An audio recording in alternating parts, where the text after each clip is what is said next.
Salut à tous, j'espère que vous allez bien. Tirage au sort de la Ligue des Champions, on va pas passer par 4 chemins, par 40 chemins, on va en parler tout de suite. Voilà, il n'y a pas de je sais pas quoi. Le tirage au sort du Paris Saint-Germain, les amis, est sorti, et même de tous les clubs. Mais on va parler plus particulièrement du PSG, parce que le groupe, il va attirer quelque chose d'incroyable. Je vais vous le dire ça tout de suite. Alors, déjà, on commence par le match de l'année. Regardez déjà, bien évidemment, voilà. Le match de l'année, Barça-Paris Saint-Germain, le match qu'on attend, le duel Yamal-Dembélé. On ne sait pas à quelle date le match sera, donc peut-être il y aura déjà un ballon d'or qui sera actif, hein, déjà pour commencer. Et ensuite, là, c'est le match, c'est pour savoir qui est le plus fort. Qui va détruire qui va pouvoir parler. Qui va pouvoir parler sur Twitter, dire mon équipe, elle est mieux que la tienne. Peut-être on va avoir une raclée, hein. Peut-être il y aura un 4-0 pour le Barça ou un 3-0 pour Paris, et l'autre club, il sera mort. En fait, le club qui va perdre un gros score, il est mort, Paris ou Barça, parce que l'autre club va l'attaquer directement. Il va dire, ah non, non, non, tu fais ça, hop 3-0. Non, non, non, tu fais ça, hop 4-0. Tu vois, moi je suis pour l'Inter, je ne peux plus parler. Paris, et je parle avec Paris, ben hop 5-0. Voilà, je ne peux pas. Donc ce match, on l'attend tous avec impatience. Barça PSG. Après, j'espère ça au Camp Nou, comme ça on a un match exceptionnel. Ça va être une folie. Les dates, on va les recevoir normalement samedi. Donc samedi, on va voir les dates des matchs, ça va être incroyable, ça va être la folie. Ensuite, pour le Paris Saint-Germain, ils vont affronter le Bayern Munich au Parc des Princes. L'avantage, c'est un petit peu une revanche de l'année dernière où le Bayern avait battu Paris, hein, 1-0. Paris, je pense, contre le Bayern, ça devrait aller. Après, il y a Olysée, bien évidemment, Paris, ils sont sur lui. Voilà, il y a des petits contacts, etc. Ça peut jouer aussi. Mais je vous dis, le PSG Bayern, je vois franchement Paris gagner. Mais genre bien. Franchement, genre un 2-0, un truc comme ça. Après, Paris, ils ont une poule compliquée, on va pas se mentir. Mais contre le Bayern, ça peut être très intéressant. Mais je vois Paris détruire le Bayern normal, tranquillement, au Parc des Princes, dans une ambiance de folie. Ensuite, on a l'Atalanta Bergame. Paris va les jouer à domicile et vont les détruire 5-0. Alors, je vous dis très clairement, l'Atalanta, c'est plus l'Atalanta avec ce qu'on voyait à l'époque, hein. L'Atalanta, c'est devenu un club mid de Serie A. Donc là, il n'y a pas oui, l'Atalanta, attention, l'attaque de feu. C'est fini tout ça. C'est fini. Et avec des Decathlon, etc. Ils ont un coach, c'est un coach mid-tableau. C'est un coach, il est ultra banal, il n'y a rien. Là, c'est comme si Paris, ils vont jouer allez, je vais être gentil, hein. Ils vont jouer Lille, ils vont jouer des clubs comme ça, hein. Voilà, des clubs mid, tranquilles, sans problème. Ils vont les taper 5-6-0.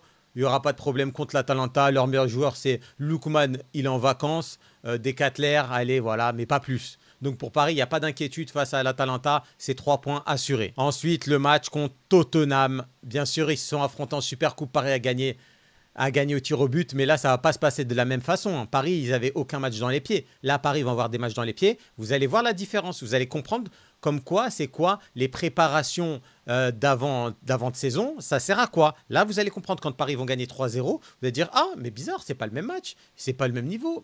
C'est étrange. Après, Tottenham, ça va, ils ont battu City et tout ça. On se dit, oh, vas-y, c'est pas mal. Mais vas-y, City, en ce moment, ils sont bizarres un petit peu. Paris vont gagner. Paris vont gagner 2-3-0 sans souci. Il n'y a pas de joueur à ressortir à Tottenham. En tout cas, pour ma part, c'est pas... Voilà. Allez, tu as un petit coup douce qui peut être dangereux, qui est super intéressant.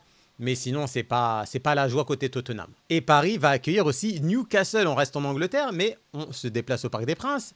Newcastle, PSG, Newcastle. Déjà, Newcastle, ils n'ont pas Isaac. Pour commencer, la star, le meilleur joueur, nanani, nanana. Donc ça, c'est réglé. Hop, Paris sont tranquilles pour défendre. Ensuite, Newcastle, c'est pas le même Newcastle que Paris a affronté quand il y avait les matchs de poule, etc. Paris contre Newcastle, ça va gagner 1-0, tranquille, pépère, sécurité, but d'Hakimi, on n'en parle plus, et voilà. Newcastle, c'est gentil, mais c'est pas méchant. Paris va faire le taf, il n'y aura pas de problème là-dessus. Je vous le dis. Moi, je vais être honnête avec vous, en fait, sur cette vidéo. Je vais pas vous raconter d'histoire, je vais vous dire la vérité. Et je vous dis actuellement la vérité. Et on continue. Ensuite, on attaque le Bayern Leverkusen. Le Bayern Leverkusen qui a recruté Ben Chigir. Alors là, c'est le joueur où il faut faire attention. C'est le joueur qu'il faut surveiller. C'est le joueur qu'il faut marquer. C'est le joueur où il faut garder l'œil. Ben Seguir, il peut faire mal à tout moment. Ben Seguir, il connaît le PSG comme sa poche. Avec Monaco, il a joué 100 fois le PSG. Faut faire attention. Il va donner des instructions au coach, etc. C'est ce joueur qu'il faut prendre. Le coach va le faire jouer contre Paris. C'est obligé. S'il ne fait pas jouer, il ne connaît rien au foot, le coach, déjà, pour commencer. Parce que tu es obligé de faire jouer un joueur qui a joué dans ce championnat pour démontrer ou peut-être arranger, on va dire, l'équipe adverse. Ben Seguir va jouer. Le danger, c'est Ben Seguir. Donc, pour Marquinhos, Pacho, Hakimi, Mendes, c'est marquage individuel sur Ben Seguir. Le reste, vous inquiétez pas, il n'y a pas de problème. Si vous maintenez Ben Seguir, c'est bon. Il n'y a pas de problème, Paris va gagner. Mais sinon, ça peut être dangereux. Hein. Ça peut être très, très dangereux, Ben Seguir. Retenez bien ce nom. Ensuite, on a Sporting Portugal, ou Sporting Lisbonne, j'ai oublié comment on dit les Portugais, dites-moi en commentaire. En vrai, c'est bon, mais c'est pas la folie. Après, ça va jouer là-bas. Donc là, peut-être, ils peuvent faire un petit coup. Franchement, ce match, je vois un Paris gagner aussi, hein, désolé. Un petit 2-1 tranquillement. Jouer en contre-attaque avec Barcola, Dembélé, Doué, Gvara, ça peut aller très vite en compte. Donc moi, je vois Paris gagner sans trop de soucis. Donc à ce niveau-là, ça devrait aller. Et le dernier club, l'Atlético Bilbao, attention, là-bas, on a un attaquant, une bête, un monstre, les gars. Il y en a peu qui le connaissent. Sanadi, c'est un international marocain. Tellement je tremble, tu vois, j'arrive pas à le dire. C'est une bête devant. Marquinhos, le pauvre, il va être bousculé. Pachu, il va être bousculé. C'est une masse, tu vois, c'est une masse. C'est solide, ça marque des buts.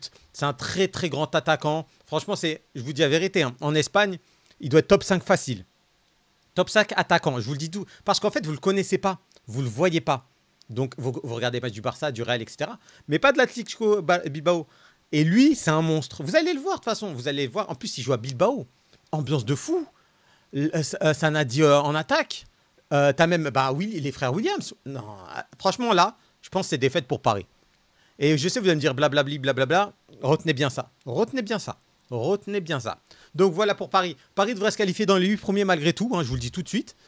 Paris va peut-être perdre un match. Après, ils vont gagner franchement les 6 et faire peut-être 2 matchs nuls. Dites-moi ce que vous en pensez de ce groupe de Paris, hein, très clairement. Dites-le moi en commentaire. Un petit like, partage les amis, comme d'habitude. Les gars, en rapide, le groupe de l'Inter, mon équipe, bien évidemment. Je sais, j'en parle pas beaucoup sur la chaîne, mais vous inquiétez pas, ça va arriver lourd. Déjà, Liverpool et Arsenal à domicile. C'est 2 matchs nuls, je vous le dis tout de suite. Ensuite, à Dortmund et l'Atlético de Madrid à l'extérieur. Contre Dortmund, je pense on va perdre. Et contre l'Atlético de Madrid, on va se venger des huitièmes de finale qu'on avait perdu contre eux. Et on va gagner. Ensuite, là-bas, c'est des petits clubs. On joue le club Kazan. Hein. Heureusement, on joue à domicile parce que si on jouait à l'extérieur, c'était 7 heures à 8 heures d'avion. Je vous le dis tout de suite. Donc, c'est pas mal. Je pense qu'on va être dans les entre 9 et 24e équipe. Parce qu'on n'est pas encore prêt. On n'a pas recruté et ça m'énerve. Le 5-0, c'est un petit trompe-l'œil, je pense, puisque avec les vieux qu'on a, voilà quoi. Mais on a un beau groupe, on aura 3 beaux matchs. Mais sinon, c'est un groupe faisable pour nous, il n'y a pas de problème. Sur ce, les gars, je vous dis à samedi pour le débrief Toulouse, PSG avec Amine. Et voilà, c'est déjà pas mal, les gars. Hein. On se retrouve samedi et dimanche, quand même. Et dites-moi si vous avez des idées de vidéos que je fasse, dites-le moi en commentaire. Sur ce, salut, Ligue des Champions, c'est incroyable. Ciao, bonne matinée, après-midi, journée. Vous connaissez la chanson. Bye.